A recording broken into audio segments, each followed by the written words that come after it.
Hello folks, welcome to a special edition of Dead Flesh Retro Plays Fish by Magnetic Scrolls. I'm inserting this because I wanted to explain how we solved the maze that we get to after we buy the cylinder in the pub. That happened in the last session.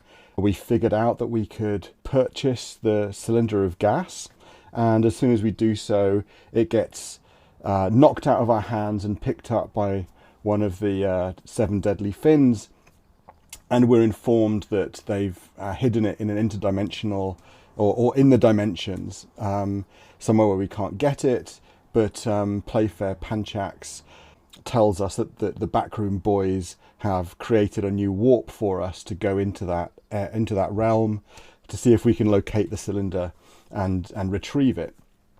And we did that. We go to our apartment, and there's a dark warp, and we went through it, swam through it, and soon discovered that the maze is a bit complicated, and decided we didn't want to spend hours trying to map the maze on the live stream. And so we decided to carry on doing some other things in the session, and a few of us got together the following day, I think, to see if we can figure out how the maze worked and see if we could map it. So yeah, Lee, Mike and I spent about an hour a few days later to see if we could figure out how it all works.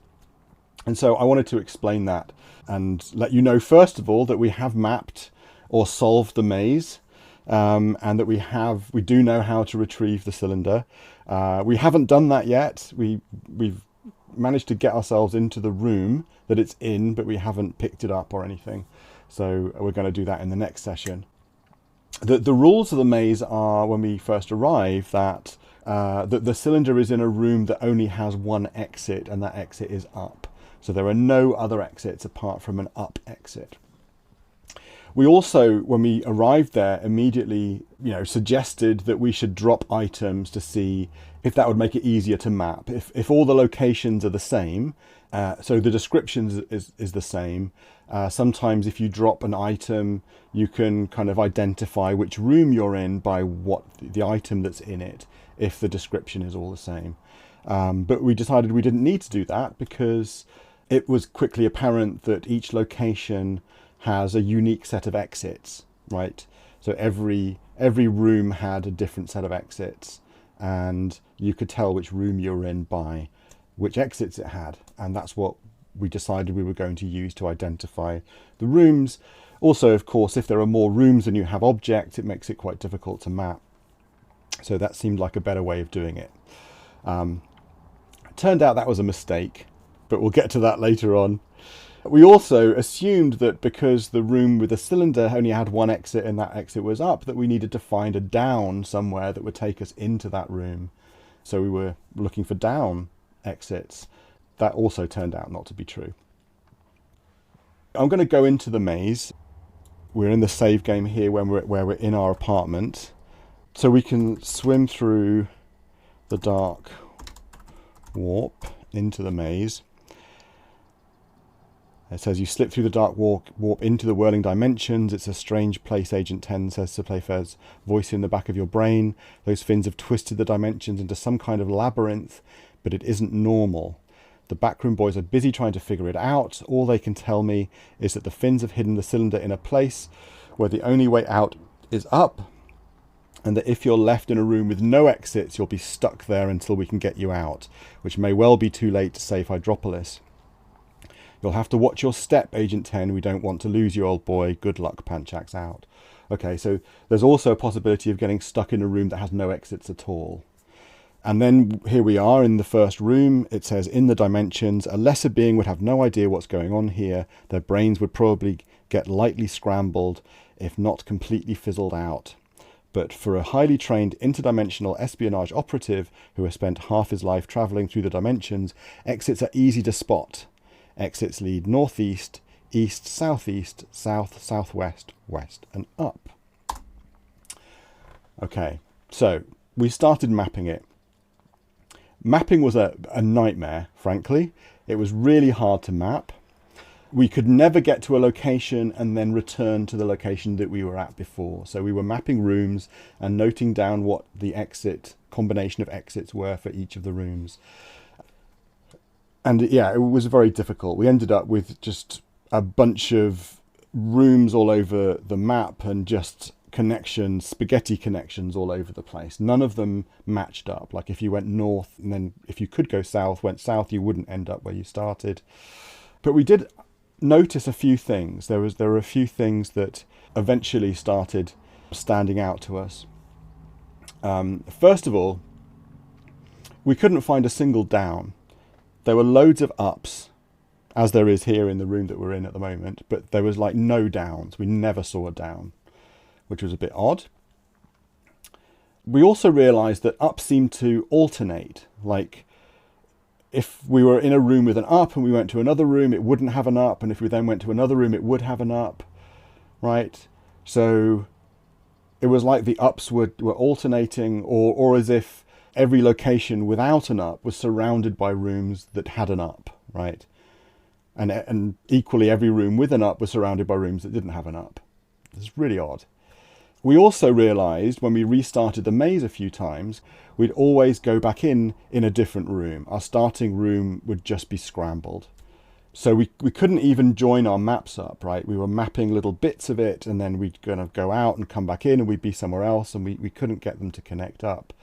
Well, I think we did once. We managed to kind of figure out how to a route that would take us somewhere. But it was really hard because we could never go back to where we were previously anyway. So it just felt like we kept mapping new parts of the maze and never really connecting things together. We also realized we could never go in the same direction twice. Like if we ever went north or southwest, there would never be a southwest in the next room, a north if we went north or a southwest if we went southwest. Some rooms did allow us to go back the way we came, but they would never take us back to the room we were in. And we could never go 2 rooms in the same direction. But we did find some sequences, and the sequences seemed to have a pattern. Like we could always get back to the room we started in if we went in a direction and then up, and then in the same direction again, and then up again, right? So here, for example, let's go north and up and north and up. We end up back in the room that we were when we went north first. And we can do this again. So north, northeast, east, southeast, northwest. If we go north and up and north and up, north, northeast, east, southeast, northwest, we're back in that room again. And so there were these sort of weird loops. And so, yeah, that's as far as we got. A lot of problems mapping, a really, really weird behavior, but some kind of patterns. And then Mike pointed out that maybe up was actually inverting all of the exits. That every time you went up, everything that was an exit then wasn't an exit, and everything that wasn't an exit was an exit. And this was a really good clue to what was going on. So if we go north from here, for example, and now go up, so we've got southeast, west, and up. If you go up now, there is no southeast, there is no west, and there is no up, but there is, all of the others are here. So northeast, north, northwest, no west, but southwest, south, no southeast, but east, and no up, right? So we then were thinking, or at least I was thinking, maybe when we go up, we're actually like inverting gravity. That, you know, when we go up, then we're kind of upside down, and north is now south, and up is now down, and that's what's going on. That we're changing our orientation every time we go up. So we weren't sure what kind of geography we were mapping. Maybe we were actually walking around a Rubik's Cube or something, and we would go over an edge, or we would move in a direction, and then the whole, part of the whole maze would move. All sorts of theories trying to figure out how these behaviors could be explained. And then the next morning we were kind of talking on WhatsApp and, going through our ideas, the ideas we had of what was actually going on. And Lee wondered whether each exit is actually changing other exits. He was thinking, or I think Mike maybe suggested it could be binary, that if you gave a number, or if you represented all of the exits as a binary number, then with ones being the exit is there and zeros being the exit isn't there, then if you went north, it would change the number by a certain amount consistently each time. And so Lee started trying to represent the map as a set of binary numbers, or a set of changes to a number. Like, every time you go north, it adds 10, or every time it goes west, it adds 12 in binary or whatever. Or it shifts the bits in one direction or another direction. There's some kind of consistent way that it changes. And then I was thinking, well, hang on. What we have here in each room is a grid of direction. So north is straight ahead. We have northwest and northeast, and we have west and east, and then southwest and south and southeast. And then we have up. So it's really a grid, a 3x3 grid. And so if you could represent each room as a 3x3 grid, and then going in any particular direction, you could indicate which exits it would change. So if we looked at the map carefully, and it was consistent that every time you went in a particular direction, it changed the exits. And sure enough, when I started looking at what the map that we'd made the previous evening, every time you went in a certain direction, it toggled the exits on and off. Okay, so if you go north, it doesn't turn all of the exits on or off in that direction, but it toggles. So if it's off, it's switched on, and if it's on, it's switched off. All of the exits that are north of or along the same row. And I started looking at all of the other exits. So where does northeast, which exits is that changing? And east, which is that changing? And etc. And of course, up changes all of the exits. So if you go up, it toggles all of the exits, including up. And so suddenly it became really obvious what the map actually looked like. And it looks like this. So this is actually what's happening. So if you imagine we're in the middle here, and that's up, then if we go north, we are toggling all of these exits. So we're toggling west, northwest, north, northeast, and east. We're not touching south, southwest, and southeast. And that's the same for all of these north, south, east, west. These are the orthogonal directions. So going sort of perpendicular, not diagonal. So east does all of these ones, south does all of these ones, west does all of these ones, up does all of them, and then the diagonals, northeast does the ones in this corner, and southeast does the ones in this corner. And so suddenly this all matched up. This is what the map was showing us, that every time you go in one of these directions, this is what's really happening. And it was just like, okay, this must be right. This is like, we've done science, we've collected a bunch of data, we've analysed it, and we've figured out a way of visualising it that makes it clear that this is the right answer. This is the correct way of visualising it, because it's also neat and symmetrical. We can clearly see how this was designed. So yeah. We would probably have arrived at this solution much sooner had we actually dropped an item, right? Because if you drop an item in this maze, as you may have realised by now, let's drop Fisher facts, shall we? Okay, and then look. Okay, we're in the dimensions. There's a Fisher facts here. What exits have we got? We've got those exits. If we go northwest, we're in the dimensions, there's a Fisher facts here. And now we have these exits. And if we go east, there's a Fisher facts here, we have those exits. So we never move. It's not a maze at all. We're not going anywhere. There's no geography to this. All we're doing is switching exits on and off. So in fact, this is not the maze puzzle that we thought it was. It's really a 3x3 light toggle puzzle. I've seen this puzzle many times in graphical adventures in the, later on, where you have a grid of lights, and when you press one, it turns the lights next to it on and off, and you have to figure out how to turn them all on or how to turn them all off or whatever. I've seen that in graphical adventures. It's quite a common, simple puzzle. Very obvious what to do. I've never seen it in a text adventure. So here it is in 1988. In a text adventure, the same puzzle, except using exits from rooms and pretending it's a maze. Yeah, really clever. So that's only part of the solution, though, obviously, because now we know what the problem is. We still have to solve it. So the task is not to navigate a maze to find which room the cylinder is in.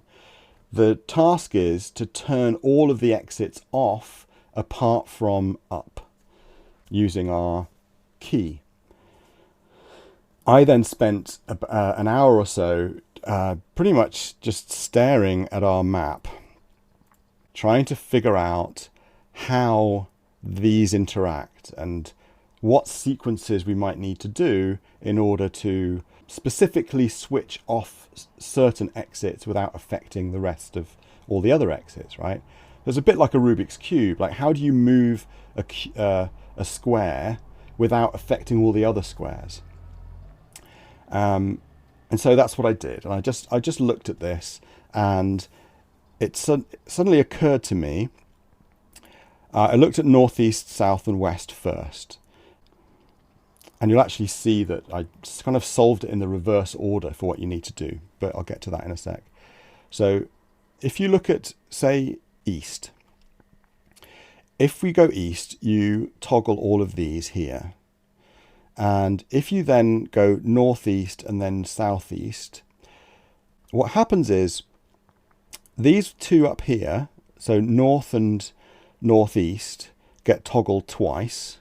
Right, because you're going east, they get toggled, and northeast, they get toggled, but they don't get toggled when you go southeast. So those get toggled twice, and the same for the ones at the bottom. They also get toggled twice. So toggling things twice leaves them in the same state they were in, right? So if it was on, it gets switched off and then back on again. It's in the same state. If it's off, it gets switched on and then back off again. It's in the same state. So if you switch things off twice, you leave them in the same state. But if you do that, if you go east, then northeast, then southeast, you'll see that east gets toggled 3 times. So it has to be on for you to go in that direction in the first place. So it gets switched off and then on and then off again.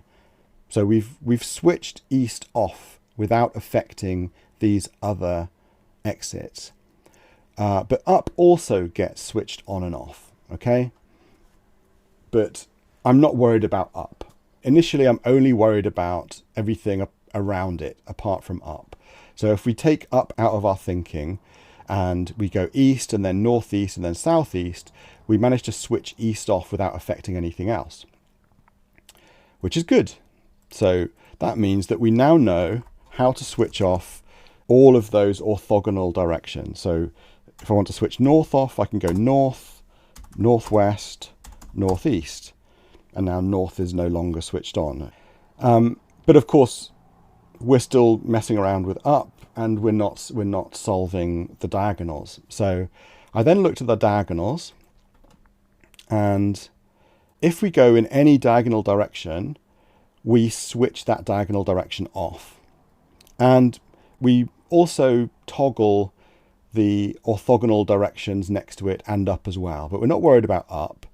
And then I realized that if we do the diagonals first, we'll then just be left with the orthogonal directions north, south, east, and west. And we know how to switch those off without affecting anything else. So that's what we need to do. We need to do the diagonals first, and then we need to do the orthogonals, and then we need to worry about up. And so the other thing that I realized was when we turn north, south, east, and west off, we are toggling up. So if up is on, it becomes off. If it's off, it becomes on. And it's the same for the diagonals as well, because we're just doing it once. So we're toggling it on and off. So every exit that we turn off, we are toggling up, either on or off, right? So what does this mean? We need to end up with only an up exit, which means when we switch the last exit off, up has to be off, because when we switch that last exit off, we toggle up to be on, and that way we're left in a room with no exits but just one up. So that means when there's one exit apart from up has to be off, and when there's no exits, up is on. So up has to be there on an even number of exits. So we just need to make sure at the beginning that we either have an even or an odd number of exits without up, and that up is either on or off, depending on what we have. Okay. So here, for example, we have an even number of exits, southeast and south. And when we have an even number, we want up to be on, but up is off here. So if we solve this, we will end up in a room with no exits. We will switch south, east, off, and up will appear. And then we'll switch south, off, and up will disappear, and we will be in a room with no exits. I can demonstrate this.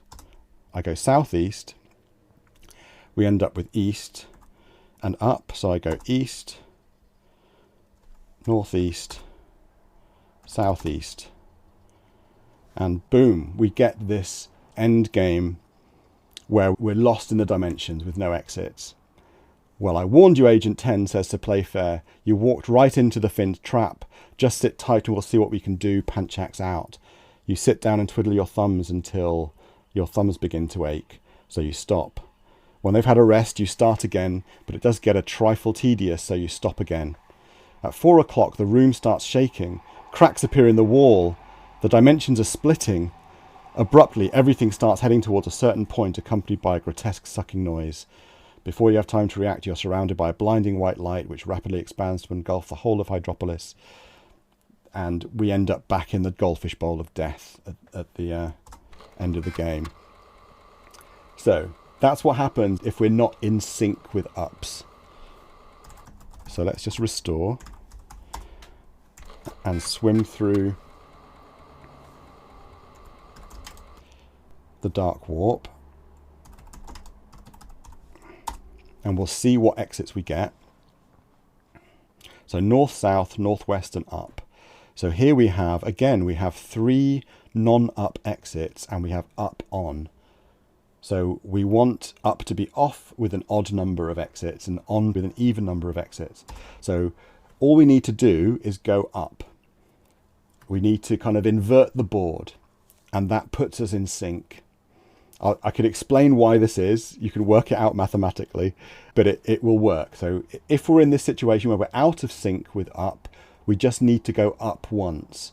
And if we're in a room that has no up, right, if we're in a room that has an even number of exits and no up, we just go in any direction and then go up, and we'll be in sync. So if we go up now, we now have northeast, east, southeast, southwest, west. That's 1, 2, 3, 4, 5. And up is off. So that's what we need to achieve.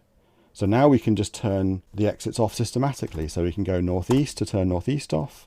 We can go southeast to turn southeast off. We can go southwest. And then we can see which ones we're left with. So we're left with north and east. Up is on because up has toggled each time. We're going to turn north off now by going north, northwest, northeast. And we're left with east and no up. And now we go east, northeast, southeast, and we're in a room where the only exit is up, and there is a cylinder here. And that's the solution. It's a really lovely puzzle. It's quite a nerdy puzzle. It's a puzzle that was designed by computer programmers, but if you think of it as a 3x3 light toggle puzzle, where if you press each of the lights in each direction, you're turning little clusters of lights on and off as per the key, it kind of makes a bit of sense. And there's a simple algorithm, if you like, for solving it. You count the number of exits, you make sure that you're in sync with up, then you go in each of the diagonals, and then you turn off each of the orthogonals, north, south, east and west, until you're left in a room with only one exit and the cylinder appears. And so that's what we're going to explore next time. Let me know if that makes sense, if you enjoyed it, enjoyed the puzzle. I hope my explanation makes sense. I hope you're not all too confused. And I hope it doesn't make it appear as if the game is really too hard. I think most people could have solved this once they'd made that connection that this is actually a toggle puzzle, not a maze at all. And I think we would have solved it much sooner had we actually done what we said we'd do right at the beginning, which was to just drop an item and realise that there is no map. All we're doing is turning exits on and off inside the dimensions. All right. I look forward to seeing you in the next episode. Cheers, everybody. Bye.